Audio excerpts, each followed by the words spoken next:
Hi friends, welcome to Tutor Joes. நம்ம இன்னைக்கு பார்க்க போற டாபிக் பார்த்தீங்கன்னா எக்ஸல்ல ஒரு ஷீட்ல பார்த்தீங்கன்னா பர்టిక్యులர் செல்ஸை தவிர மற்ற செல்ஸ் எல்லாம் எப்படி நம்ம ப்ரொடெக்ட் பண்ணுறது அப்படின்னு சொல்லி பார்க்க போகிறோம். இப்போ எக்ஸாம்பிள் பார்த்தீங்கன்னா இந்த இடத்துல ஒரு ஃபார்ம் கொடுத்துருக்கேன். இந்த ஃபார்மில் பார்த்தீங்கன்னா ஃபஸ்ட்டு நேம், அடுத்து ரோல் நம்பர், நெக்ஸ்ட்டு பார்த்தீங்கன்னா ஒரு 5 மார்க்ஸ் கொடுத்துருக்கேன்.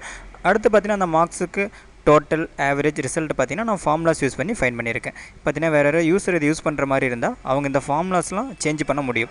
அப்படி அவங்க இந்த ஃபார்முலாஸை சேஞ்ச் பண்ணக்கூடாது அப்படின்னா நம்ம பார்த்தீங்கன்னா இந்த ஷீட்டை ப்ரொடெக்ட் பண்ணிக்கலாம். அது எப்படி ப்ரொடெக்ட் பண்ணுறது அப்படின்னு சொல்லி பார்க்க போகிறோம். ஃபஸ்ட்டு பார்த்தீங்கன்னா இந்த ஷீட்டை நான் ஃபுல்லாக செலக்ட் பண்ணிக்கிறேன். செலக்ட் பண்ணிட்டு பார்த்தீங்கன்னா ஃபார்மெட்டில் இந்த செல்ஸை ஃபஸ்ட் நான் லாக் பண்ணிக்கிறேன். டிஃபால்ட்டாக பார்த்தீங்கன்னா நமக்கு இந்த செல் லாக்கில் தான் இருக்கும். அப்படி ஒரு வேளை லாக்கில் இல்லைனா ஜஸ்ட் அதை நம்ம லாக் பண்ணிக்கலாம். அடுத்து நெக்ஸ்ட்டு பார்த்தீங்கன்னா யூஸர் எந்தெந்த செல்ஸ் மட்டும் அக்சஸ் பண்ணணுமோ அந்த ரேஞ்சை நான் ஃபஸ்ட்டு செலக்ட் பண்ணிக்கிறேன். நம்ம பார்த்தீங்கன்னா B3லேருந்து B9 வரை இருக்கிற செல்ஸ் மட்டும் யூஸர் அக்சஸ் பண்ணால் போதும். அந்த ரேஞ்சை மட்டும் நான் ஃபஸ்ட் நான் செலக்ட் பண்ணிக்கிறேன். செலக்ட் பண்ணிட்டு பார்த்தீங்கன்னா ஃபார்மெட்டில் அந்த செல்லுக்கு உண்டான லாக்கை நான் ரிமூவ் பண்ணிக்கிறேன், அன்லாக் பண்ணிக்கிறேன்.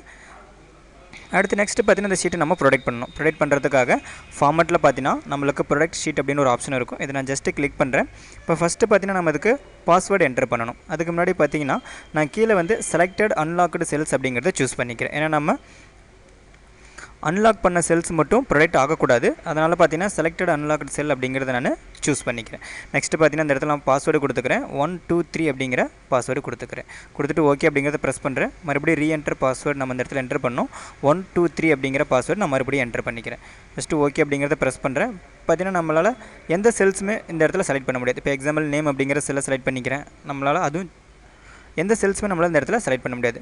நம்ம எந்தெந்த செல்ஸ்லாம் வந்து அன்லாக் பண்ணமோ அந்த செல்ஸை மட்டும் நம்மளால் செலக்ட் பண்ண முடியும்.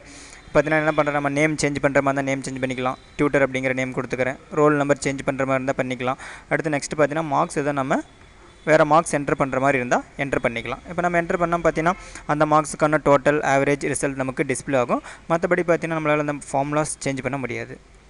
இந்த மாதிரி பார்த்தீங்கன்னா நம்ம செல்ஸில் வந்து யூஸர் அக்சஸ் பண்ணாத மாதிரி நம்ம ப்ரொடெக்ட் பண்ணிக்கலாம். இந்த மாதிரி உங்களுக்கு டுட்டோரியல் வீடியோஸ் வேணால் நீங்கள் www.tutorjoes.com வெப்சைட்டை விசிட் பண்ணி பாருங்கள். அடுத்து ஃப்ரெண்ட்ஸ் யூடியூப்பில் எங்களோட வீடியோஸை பார்க்கும்போது மறக்காமல் எங்கள் யூடியூப் சேனலை சப்ஸ்கிரைப் பண்ணிக்கிங்க. Thank you friends.